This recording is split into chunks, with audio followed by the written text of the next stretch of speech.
नमस्कार, आप देख रहे हैं क्रिक बज़ लाइव। मैं हूं गौरव कपूर, मेरे साथ वीरेंद्र सहवाग और अजय जडेजा। भारत ने एक बार फिर अपना दिखाया फॉर्मूला फॉर्मूला इनविजिबिलिटी का। ये है कि पहले आराम आराम से, फिर एंड में एक्सेलरेटर पे पैर और गाड़ी को बनाओ रॉकेट। कहां पहुंच गई है इंडिया? 336 पर 6 अपने 50 ओवर में। 140 के लगभग स्कोर था 30 ओवर के बाद, यानी कि लास्ट 20 ओवर में ऑलमोस्ट 10 प्रति ओवर करके 200 रन अप्रोक्सीमेटली जोड़ लिए हैं। यहां पर श्रेय जाता है इसका ऑफ कोर्स ऋषभ पंत को, जिन्होंने ऑलमोस्ट 200 की स्ट्राइक रेट पर बनाए हैं अपने 77 रन। वहां पर केएल राहुल ने भी अपना शतक किया और हार्दिक पांड्या ने भी एंड में लगाए कुछ पटाखे। पर स्थिति कैसे बनी, स्थिति को संभाला विराट कोहली और केएल राहुल ने एक बढ़िया साझेदारी के साथ, जब दोनों सलामी बल्लेबाज जाग चुके थे। आइए अजय भाई, आपको मैं पहले दिखाता हूं कि इनिंग्स कैसे गई है। और जो गई है तो बिल्कुल आप हमें बताइए कि ये अच्छा सा ब्लूप्रिंट आर्किटेक्चरल टेम्पलेट कैसा है, कैसा लग रहा है आपको ये टेम्पलेट? कैसे भारत ने 10-10 ओवर में बनाई ये इनिंग्स? अच्छा, अगर स्कोर देखिए, आखिरी में जो बिल्डिंग आपको नजर आ रही है आप कन्विंस नहीं लग रहे पूरी तरह से। एक मिनट वही वहीं जा रहा था ना। जो बिल्डिंग बनाई है बड़ी सॉलिड बनाई है ना। आपने पहले 4 पॉइंट कुछ, फिर 4 तो 2 पिलर गाड़े, फिर 5 और 6 वहां हटा, लेकिन उसके ऊपर इतना भार डाल देते आखिरी में। ये तो अच्छा है कि बिल्कुल आखिरी में 12 और 12.5 नजर आ रहे हैं, लेकिन ये रोज नहीं हो पाता। तो मैं वो आर्किटेक्ट पसंद करता हूं कि जब भी आपको विकेट ना गिर रही हो, क्योंकि आप इस बिल्डिंग में देखें तो दूसरे माले और तीसरे माले और चौथे माले, टोटल 5 माले की बिल्डिंग है। 3 मालों में सिर्फ 1 विकेट गिरी है और उन 3 मालों में 50, 52 और 68 आए हैं। तो अगर विकेट गिरी हुई हो ना, तो जो समझ सकते हैं, जैसे पहले माले पे 2 विकेट गिर गई थी, तो फिर आपको थोड़ा संभलना पड़ता है। तो आर्किटेक्चरली बिल्डिंग आखिरी में हो गई है, लेकिन जो मॉडर्न डे बिल्डिंग्स आ रही है ना, इसमें अब स्टील का यूज होता है, ग्लास का यूज होता है, तो उस लिहाज से मेरे 15-20 रन कम। हाँ करेक्ट, ये इसलिए कह रहे हैं क्योंकि देखिए हमारी यहाँ पे जो गेसिंग गेम है ना, वो बड़ी सिंपल है कि वीरू बताते हैं गेस करेक्ट वाली, और फिर हम दोनों अपनी गाड़ियां ना आगे पीछे पार्क कर देते हैं। और हमेशा गलती होती है, सोचते हैं कि शायद तुक्का। क्या है ना वीरू, समझो देखो क्या होता है, हमने बाहर प्रकृति से ये सीखा है कि जो चांद है वो सूरज से चमकता है। तो हम भी सोच रहे हैं कि आप सूरज की रोशनी से हम थोड़े चांद दोनों चमक जाएंगे, पर नहीं हो रहा ये। हम आवाज की राहत आ गई यार 2 मैचों में तुक्का लगने से ये नहीं होता है कि जो वीरू कह रहा है वो हो रहा है। एक मिनट, ये 2 मैच की बात नहीं है, T20 में भी काफी लगे थे यार सही। नहीं नहीं, वो दो ही मैच कहते हैं उनको, मतलब 2 ही मैच कहते हैं, चाहे 10 में लगाओ, लेकिन कहते 2 ही हैं। पर 2 मैचों में सही तुक्का लगने से ये नहीं होता कि चांद रोशनी दे रहा है सूरज को, ऐसा नहीं होता। दोनों की अपनी अपनी रोशनी है, तुक्का लग सकता है। लेकिन एक वो समय भी था पिछली आईपीएल का, जब कम से कम 30 मैचेस में हमने गेस किया था और एक में भी सही नहीं लगा था। कैसे भी दिन आते हैं भाई, आते तो आपके भी दिन ऋषभ पंत जैसे दिन ही चल रहे हैं। उसका भी आईपीएल ठीक नहीं गया था, ठीक है। बिल्कुल। बट मेरा ही मानना है कि ऋषभ पंत आज अपना शतक बना सकते थे, फास्टेस्ट 100 भारत के लिए कर सकते थे। टाइम भी था, 3 ओवर थे परफेक्ट। उस ओवर में 14-15 रन आ भी गए थे, लास्ट बॉल पे 1 रन ले लेते, खुद स्ट्राइक आती है, अगला पूरा ओवर खेलते, तो यू नेवर नो, फास्टेस्ट 100 भी बना देते। करेक्ट। आज छोड़ के जाना नहीं चाहिए। देखिए 12 गेंदें और थी उनके पास अभी, शतक अगर वो 12 गेंदों से पहले बनाते तो फास्टेस्ट हो जाता, कि कोहली ने 52 गेंदों बनाया, मेरा 60 गेंदों पे था, फिर कोहली का 52, और ये शायद 45-48 गेंदों में ये बना सकते थे। या मेरे को कभी कभी ना शक होता है कि ऋषभ दिल्ली वाले हैं नहीं, क्योंकि बुफे होता है फिर भी छोड़ के प्लेट अपनी चली जाते हैं। ये दिल्ली ओरिजिनल नहीं है ना, पहाड़ों से नीचे आया था। बिल्कुल यही प्रॉब्लम है। हम तो दिल्ली वाले हैं ना, अगर बुफे लगाओ तो प्लेट नहीं छोड़ते। पहाड़ों में कम खाने की आदत है ना, क्योंकि ज्यादा खा ली तो फिर आप चढ़ नहीं पाओगे, उतर नहीं पाओगे पहाड़ों। ये है प्रॉब्लम। पर अगर हम जो अजय भाई कह रहे थे, जरा मैं एक बार उस पर जरा बात कर लूं, और फिर ऑफ कोर्स हम बात करेंगे, क्योंकि जो रोहित और मतलब राहुल और विराट और बल्लेबाजी ऋषभ की और हार्दिक की, उसकी बात करेंगे। पर ये इनका बड़ा इंटरेस्टिंग पॉइंट है कि अंत में तो स्कोर बड़ा अच्छा लग रहा है, विशाल लग रहा है कि 200 रन आए हैं उन लास्ट 20 ओवर्स में, या 12.5 पे पड़े हैं लास्ट 10 ओवर्स में। पर ये अगर आप देखें, स्पेशली 11 से लेकर 30 तक 100 ही रन बने हैं, विकेट कोई नहीं गई है। कभी कभी ऐसा भी हो जाता है, वो सही कह रहे हैं अजय भाई वीरू के, कभी कभी ऐसा हो जाता है कि फाउंडेशन ही डालते रह जाते हैं और फिर एंड में छत ही नहीं लगती। नहीं, बट उस समय डर ये भी रहता है ना, अगर उनमें से कोई और एक आउट हो गया तो फिर और 2-3 आउट हो सकते हैं, तो शायद इसलिए वो आराम से। और कप्तान खेल रहे हैं, अगर कप्तान खेल रहा है आपके साथ तो फिर कप्तान आपको बोलते हैं आराम से खेलो, टाइम ले लो, या कोई जल्दी नहीं है, बाद में देख लेंगे, बाद में हमारे पास हिटर हैं जो मार देंगे, नो पांड्या ब्रदर्स हैं, ऋषभ पंत हैं, वो संभाल लेंगे लास्ट के 10-15 ओवरों में। तो वो बातें अंदर होती होंगी, तो उसके हिसाब से खेला जाता है। बट फिर भी पिछले मैच से तो बेहतर था कि 30 से 40 ओवर की जो जो पीरियड था, उसमें पिछले मैच से तो काफी बेहतर भारतीय टीम खेली, ज्यादा रन बनाए, शायद इसलिए 10-15 रन ज्यादा भी बने हैं।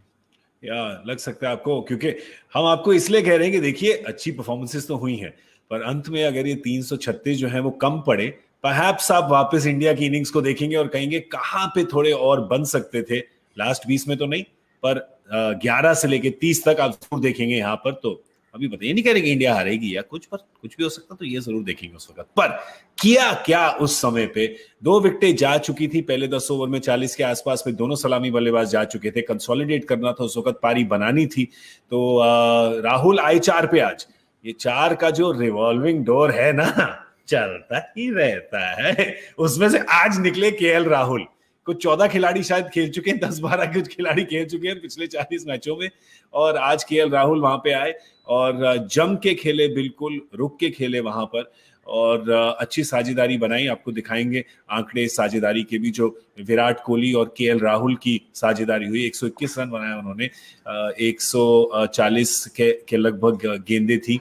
तो यही आप कह रहे हैं, अच्छा कंसोलिडेट तो किया, बिल्कुल जो अच्छी बात है वो कहेंगे। स्पीड जरूर अजय भाई आप कह रहे हैं थोड़ी सी इसमें बढ़ सकती थी, क्योंकि बहुत ही अनुभवी और बहुत ही होनहार खिलाड़ी हैं दोनों।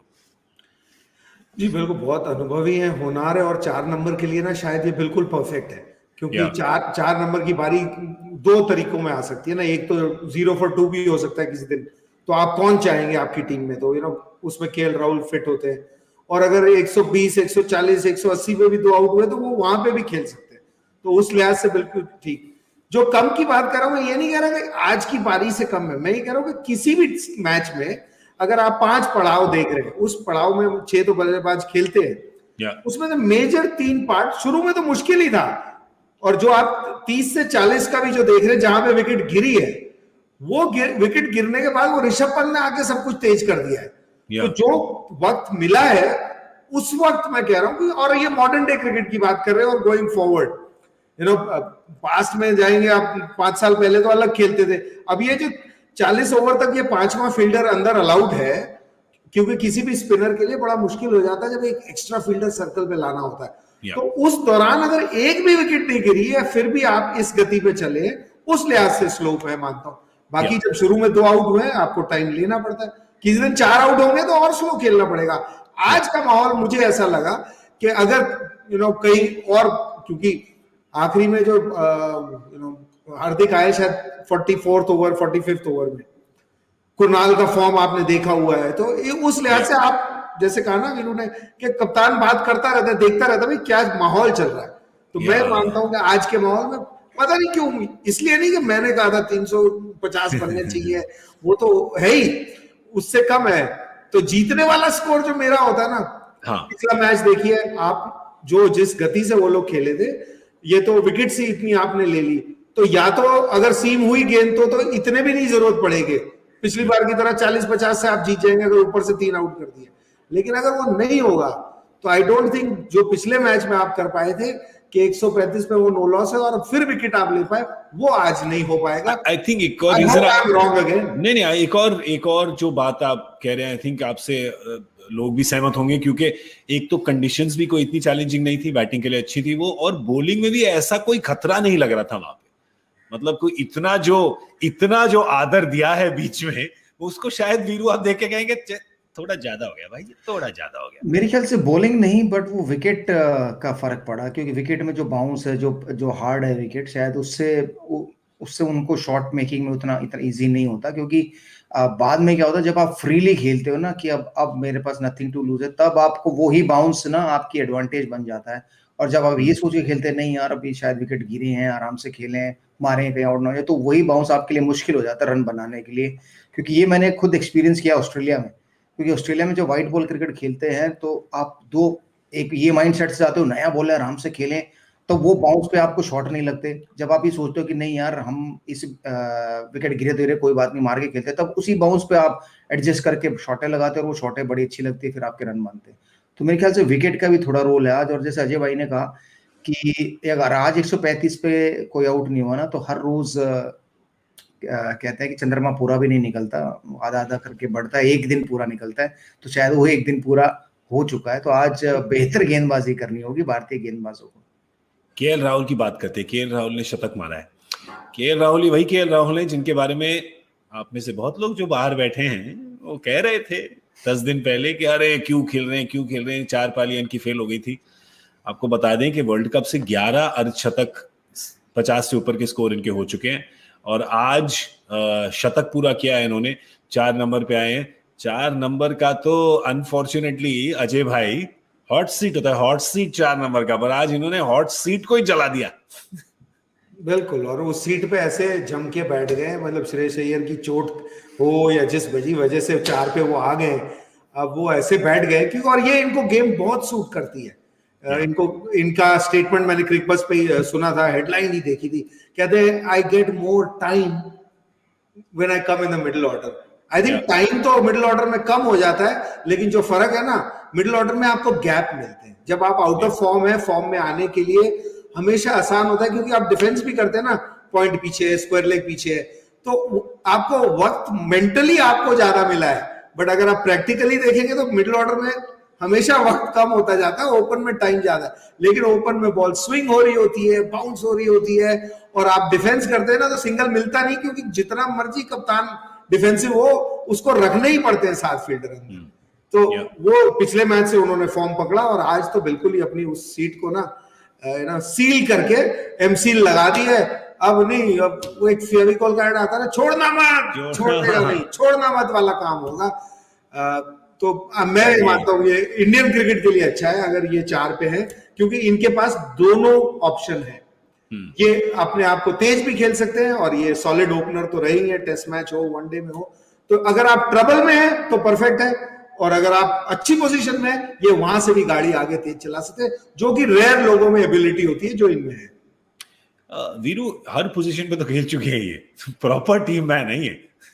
नहीं, बट जैसे उन्होंने कहा कि मेरे पास ज्यादा टाइम होता है, ज्यादा टाइम मिलता है मिडिल ऑर्डर में, उनके कहने का मतलब है जब वो ओपनर आते हैं तो माइंड में रहता है 10 ओवर को कैश करो, तो उस समय टाइम कम मिलता है कि भाई मैं अपने आप को टाइम दे सकूं। तो ये थिंकिंग रहती है, क्योंकि मैं एज ए ओपनर जब भी बैटिंग करने जाता तो ये रहता है कि पहले 10 ओवर में मैं कितने रन बना सकता हूँ, क्या कैश इन कर सकता हूँ पावर प्ले को या नहीं।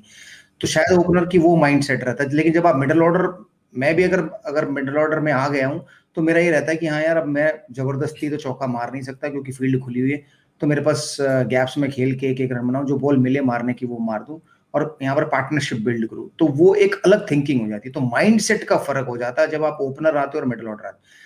और रही बात कि कितने नंबरों पर खेल चुके, सभी नंबरों पर खेल चुके, शायद कप्तान के one of the favourite batsman में है, सो इसलिए हर नंबर पर ट्राई किया है एडजस्ट करने के लिए कि भाई हर नंबर पर आकर खेले, रन बनाए, तो शायद टीम के प्लेइंग 11 में रहे।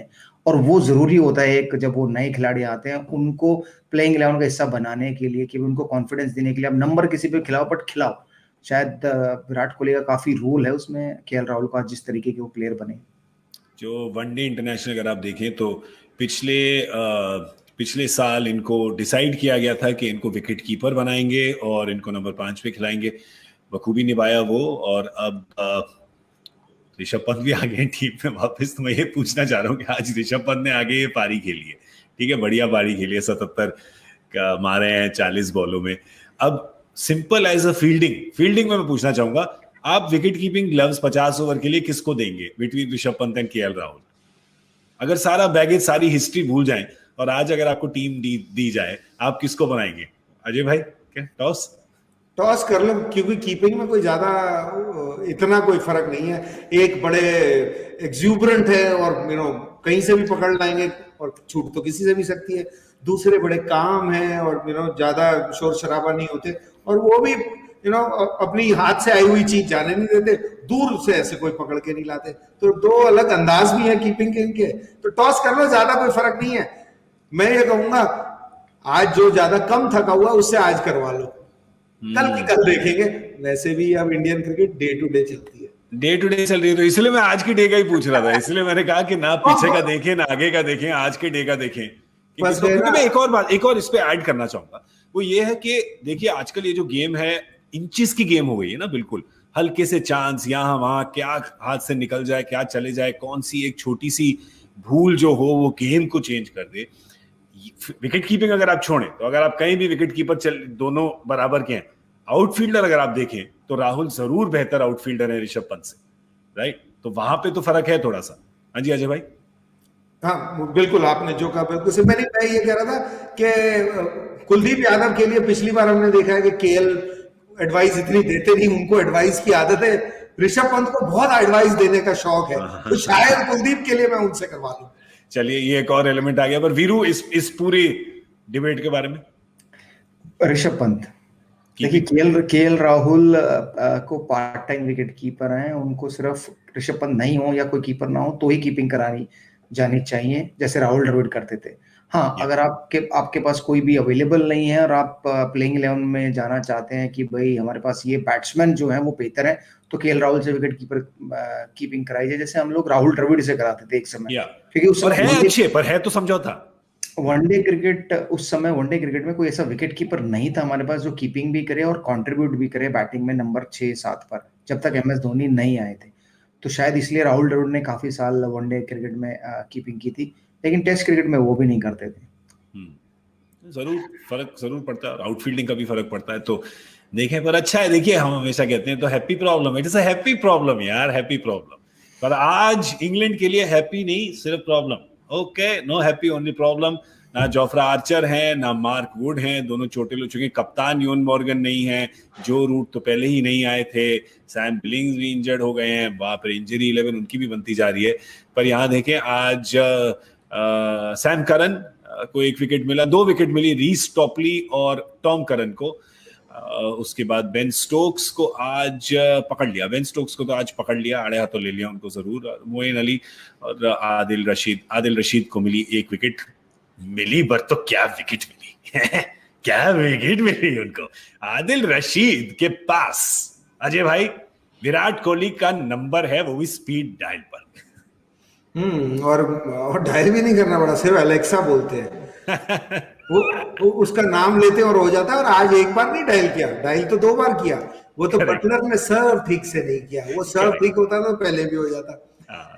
आई मीन मैचअप में भी नजर आता है, आंकड़े भी दिखा रहे हैं कि आदिल रशीद इतनी बार इनको आउट कर चुके हैं, लेग स्पिनर को आउट होते हैं। बट मेरे को बड़े साल हो गए क्रिकेट देखते हुए, मुझे कोई ऐसा नजर नहीं आती चीज कि भाई इतनी कोई कमजोरी है इसलिए ये वो नंबर्स आ रहे हैं। कई बार ना कोइंसिडेंस कह सकते हैं या लॉ ऑफ एवरेज भी कह सकते हैं ना, क्योंकि अगर विराट कोहली पारी खेलते हैं इंग्लैंड के विरुद्ध और 3 नंबर आते हैं, किसी दिन तो बहुत जल्दी भी आ जाते हैं, लेकिन बीच में जब वो आते हैं 50, 60, 70% गेंदबाजी आदिल रशीद ही कर रहे होते हैं, क्योंकि वो फेज भी ऐसा है। करेक्ट। सो मतलब मोर कोइंसिडेंस, नॉट के मुझे ऐसा कुछ नहीं दिखता कि यार आज भी 2 बार आउट कर दिया है, लेकिन ऐसा कुछ दिखता नहीं कि यार विराट कोहली बड़े दुखी है या परेशान है। कई बार आप लूटने के चक्कर में भी फंस जाते हैं, अगर कुछ चक्कर होगा तो वही हो सकता है। तो आज हमने देखा भी वीरू के स्टडी कर रहे थे, वो जब नॉन स्ट्राइकर पे थे, आदिल रशीद देख रहे थे बिल्कुल तिरछी नजर से, देखो जरा कलाई, देखो उंगलियां कहां से क्या आ रहा है। कभी कभी हो जाता है ऐसा वीरू के कोई बॉलर जो है जो आपको काफी बार आउट कर दे, तो जो भी हो उसका अनुभव, जो भी हो उसका हुनर, जो भी हो बात, हल्का सा हुआ तो बन सकता है ना दिमाग में। देखिए वो मुझे लगता है कि अगर हर बारी मारते उनको लूटने के चक्कर में आउट हो रहे होते हैं तो समझ में आता है, लेकिन हर बारी ऐसा नहीं है। मतलब एक बार बीच में स्टंप आउट हो गए, स्टंप आउट किया, बोल्ड हो गए, एलबीडब्ल्यू आउट हो गए, कॉट बिहाइंड भी हो गए, तो आउट हर तरीके से हो रहे हैं, लेकिन ऐसा नहीं है कि वो आते ही उनको आउट करते। ये एक पॉइंट है कि अगर मैं एक एग्जांपल दूं तो ग्रैम स्मिथ जब बैटिंग करने आते थे और जहीर खान डालते थे तो उनको ये लगता था कि यार मैं तो आउट ही हूँ और वो आउट भी होके चले जाते थे। एक बार तो उनके पैड पर गेंद लगी, उन्होंने अंपायर की तरफ देखा भी नहीं, मुड़े और निकल लिए। तो विराट कोहली के साथ वैसा नहीं है, विराट कोहली खेलते हैं, उन्हें रन भी बनाते हैं, लेकिन अनफॉर्चुनेटली जैसा राजीव भाई ने कहा कि कोइंसिडेंट हो जाता है कि क्योंकि 10 ओवर उनको डालने होते हैं 20 में से बीच के, तो खैर उस पर वो आउट हो जाते हैं। तो मुझे ऐसा कोई कंसर्न नहीं लगता। बट मुझे एक चीज बॉलिंग में लगी कि आज आदिल रशीद, माफ कीजिए, मोइन अली को 10 ओवर में केवल 47 रन पड़े, और जबकि पिछले मैच में उनको 47 में कैसे इतने ही पड़े थे, बट वो 5 ओवरों में पड़े थे या 3-4 ओवरों में पड़े थे। तो आज उनको अलाउ कर दिया बॉलिंग करने के लिए, तो वो एक पॉइंट है जहां पर आप उनको कैश इन नहीं कर पाए, जो अजय भाई बात कर रहे हैं ना बीच के ओवरों में।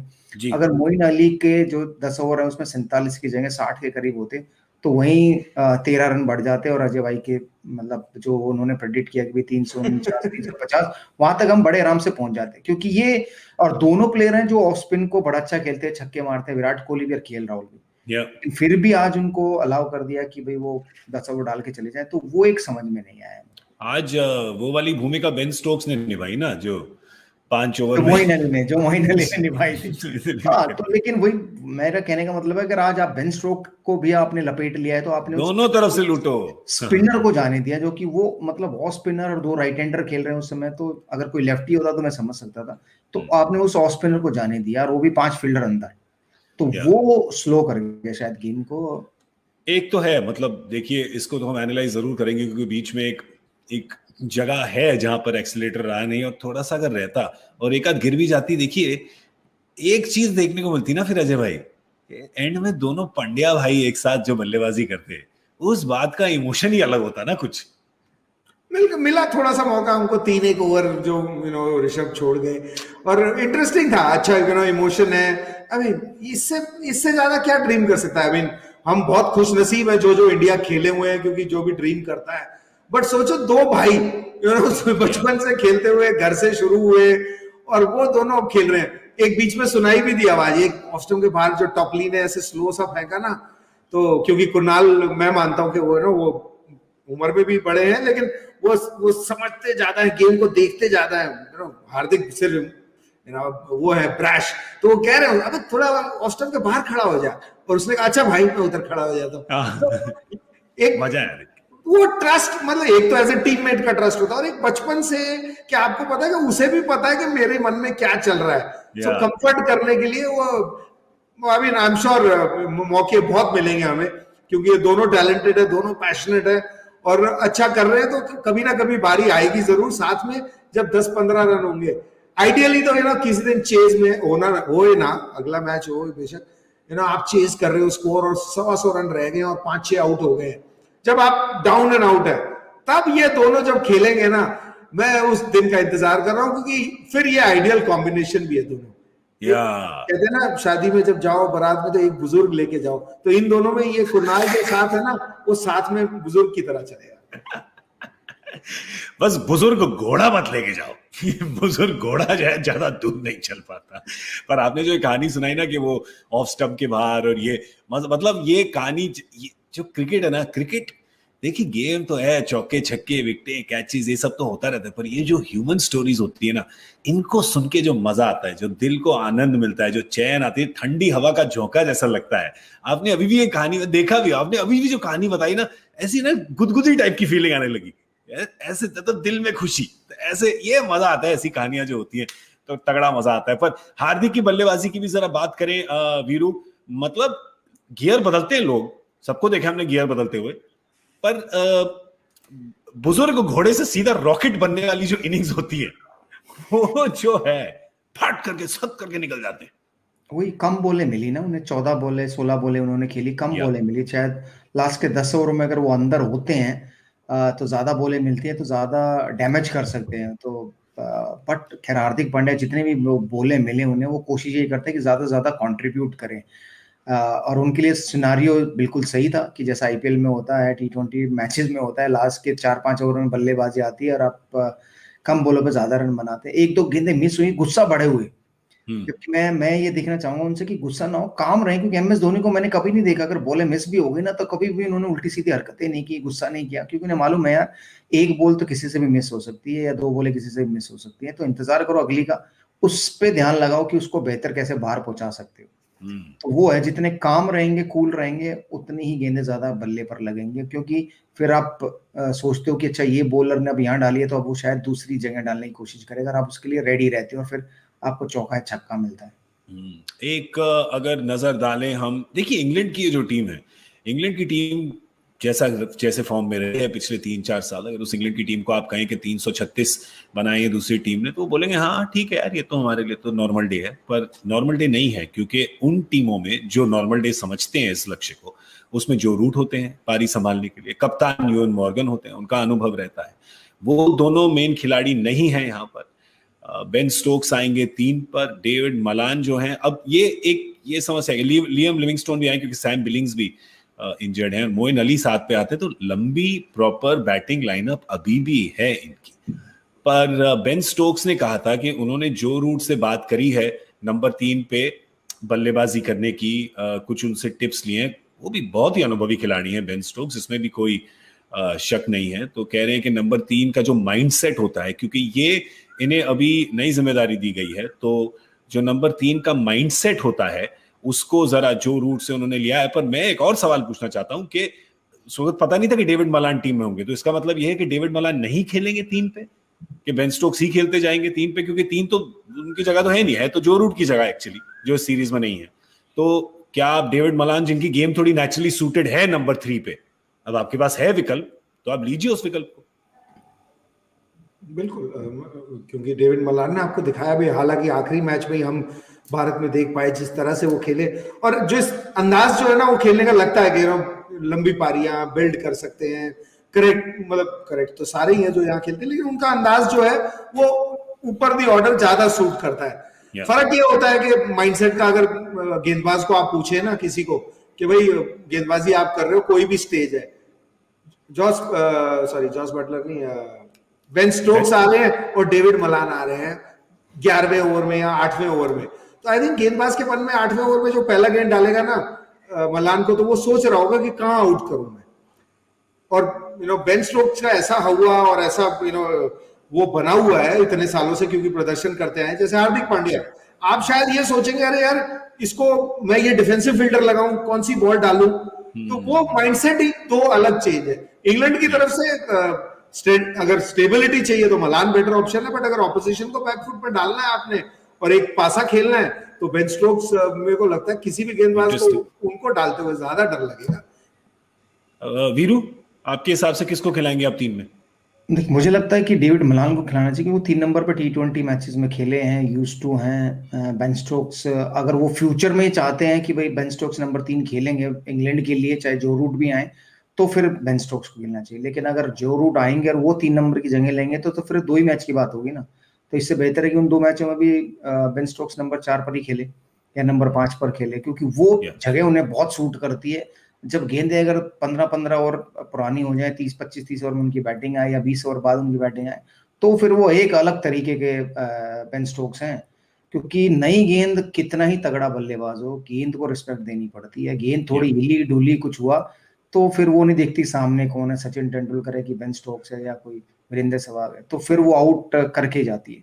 तो आई थिंक अगर वो बच सके पहले 10-12 ओवर तो क्यों नहीं, क्योंकि अगर वो खेलेंगे तो जीतने के चांसेस और बढ़ जाते हैं इंग्लैंड के। और भारत की गेंदबाजी पर भी एक नजर डालते हैं। 6 विकल्प हैं आज फिर कप्तान के पास। 2 पंड्या भाई, कुलदीप यादव, और फिर उसके बाद 3 तेज गेंदबाज, वो हैं भुवी, शार्दुल और प्रसिद्ध कृष्णा। 336 लगाए हैं। इस बॉलिंग यूनिट को आप बैक करेंगे अजय भाई? बिल्कुल आप बैक करेंगे, इसमें कोई डाउट नहीं है, क्योंकि इन्होंने दिखाया ही है एक दिन पहले। मैं तो बल्कि प्रसिद्ध कृष्णा और भुवी से स्टार्ट करूंगा, क्योंकि उनके पास अतिरिक्त उछाल है, नई गेंद पे गेंद ज्यादा मूव भी करे, और आप बिल्कुल गेम पलट देंगे ना कि वो उस दिन की उनको बल्लेबाज को भी तो यादें हैं। देखिए मैच जब चलता है ना तो आपस में हम तो यहाँ खेल ही रहे हैं अपनी तरह से दिमाग से, लेकिन हर बल्लेबाज गेंदबाज का भी मैच हो चुका है। तो पिछले मैच में वो जब तक आए और उनके पीछे पड़े तो आप डबल माइंड में डाल देते ना। ये बात तो पक्की है, इंग्लैंड ड्रेसिंग रूम में मीटिंग हुई होगी, 15 कोच लेके आए हैं, उन्होंने ऐसे ही थोड़ी छोड़ दिया होगा कि यार नहीं थोड़ा अप्रोच ध्यान रखना है, ये करना है वो करना है। तो उनके वहां वैसे ही कंफ्यूजन ज्यादा है, तो आप अपना अपना पासा वैसे खेलें। लेकिन मेरे को पता नहीं क्यों लगता है कि अगर, क्योंकि विकेट्स अगर आपने टॉप 10 ओवरों में नहीं निकाली ना, और बहुत नहीं मैं कह रहा, 2 मिनिमम चाहिए। अगर 2 विकेट नहीं है ना 10 ओवर तक, तो ये टोटल बहुत छोटा लगेगा। ये मॉडर्न डे क्रिकेट है, ये इसमें ना 300 350 रन एक जमाने में 125 रन होते थे, वैसे चलते हैं ये लोग, खेलते ही इतनी बढ़िया है, मतलब जमाना आ गया। या बिल्कुल वीरू, एब्सोल्युटली 2 तो कम से कम लेनी पड़ेंगी पहले 10 ओवर में। देखिए पिछले मैच में भी हम लोग यही बोल रहे थे कि नहीं गेंद पे आउट नहीं किया तो हम लोग मैच जीतेंगे नहीं, लेकिन 135 तक कोई आउट नहीं हुआ था। हालांकि 135 उन्होंने बना दी थे 14 ओवरों में। क्रिकेट है, क्रिकेट में कोई ऐसा नहीं है कि, बट हाँ जनरली ये होता है कि अगर आप नई गेंद पे 1-2 आउट कर देते हैं तो टीम को बैकफुट पर डाल सकते हैं, रन रेट को स्लो कर सकते हैं। अगर 6 का चल रहा है तो वो 4 का हो जाएगा, फिर बाद में वो बढ़ता जाएगा, और फिर बाद में क्या है कि जो बेटर क्रिकेट खेलेगा वो जीतता है। बट नो डाउट अगर जो फॉर्म में बैट्समैन है जॉनी बेस्टो, अगर उनको आउट कर लिया तो शायद इंग्लैंड वैसे ही दबाव में आ जाएगा, क्योंकि सारा खेल पिछली बार जॉनी बेस्टो का था। अगर वो जल्दी आउट हो गए तो फिर इंग्लैंड की जो दारोमदार है वो सिर्फ बटलर और बेन स्टोक्स के ऊपर रह जाएगी। तो बताइए, जाने से पहले एडवांटेज एज किसी के लिए 50-50 क्या देख रहे हैं आप? मैं तो अभी भी पिछली बार की तरह इंग्लैंड को 60-40 मान रहा हूँ, क्योंकि उनकी जो बैटिंग है उनमें दम कम है ये 333 रन बनाने का। अजय भाई? आई थिंक पिछली बार मुझे फील था इंडिया का, इस बार पता नहीं क्यों फील नहीं आ रहा, क्योंकि आज मैं हर जगह गलत हो रहा हूँ। होपफुली मैं गलत हूँ क्योंकि इंडिया जीत जाएगी तो मैं खुश होऊंगा, लेकिन नहीं, मुझे मुश्किल लग रहा है। मैं क्योंकि अगर आप पिछले मैच और क्रिकेट जिस तरह से देख रहा हूँ, ये पिच भी बल्लेबाजी के लिए पिछले मैच से अच्छी लग रही है। यू नो, अनलेस कोई ड्यू विरजा और ऐसी सीम होने लगे जो हमने अभी तक नहीं देखी, वो इसीलिए क्योंकि ये पूना है। ये पूना जो है ना, ये यहाँ पे अजीब अजीब चीजें देखी है। एक बार मैंने भारतीय टीम को 2 साल पहले की बात है, श्रीलंका जैसी टीम से सेकंड इनिंग में 100 रन पे ऑल आउट होते हुए देखा है। सो वो एक अलग तो वो किस्सा, क्योंकि भाई मौसम यहाँ बैठ के कैसे बताएं, यहाँ तो गोवा में फर्स्ट क्लास धूप निकली हुई है, लेकिन वहां पे तो अगर वो ऐसा अजूबा ना हो जो 250 में ही निपटा दो, मुझे मुश्किल लग रहा है आज, पता नहीं क्यों। 250 ओवर कहाँ होते हैं, लेकिन कह रहे हैं मुझे लगा कि 250 ओवर में निपटाते। 250 ओवर होते नहीं है ये, 25 ओवर में 250 रन में, मतलब 250 भी बड़ी मुश्किल से पहुंचे कि भाई ऊपर से ही 4 आउट हो गए, कोई चिंग छाप। 250 ओवर नहीं पड़ रहे वो भी फटाफट खत्म हो रहे 2 दिन वाले। एक तो वेन्यू ऐसा था कि 3 टेस्ट मैच में उसमें 250 रन नहीं हुए। सॉरी, ओवर छोड़ा है वो, अब छोड़ा है हम वो गलियां। चलिए भाई, हम भी आपकी गली छोड़ के जा रहे हैं, पर हम आएंगे मैच के बाद, तो आप भी आइएगा सलीम की गली, साथ मिलेंगे वहां पे, खाएंगे कुछ कबाब वबाब, खाएंगे भाई, वीकेंड आ रहा है, मजे करेंगे। गॉड थैंक्स इट्स फ्राइडे है आफ्टर ऑल। मैं हूं गौरव कपूर, आप देख रहे थे क्रिकबज़ लाइव। बहुत बहुत शुक्रिया अजय जडेजा और वीरेंद्र सहवाग का। 336 रन लगाए हैं भारत ने। क्या इंग्लैंड कर पाएगी बराबरी इस एक दिवसीय अंतरराष्ट्रीय की श्रृंखला में, या क्या इंडिया आज इस ट्रॉफी को भी अपने बस्ते में डाल लेगी? पता चलेगा, उस पर चर्चा करने आएंगे मैच के बाद।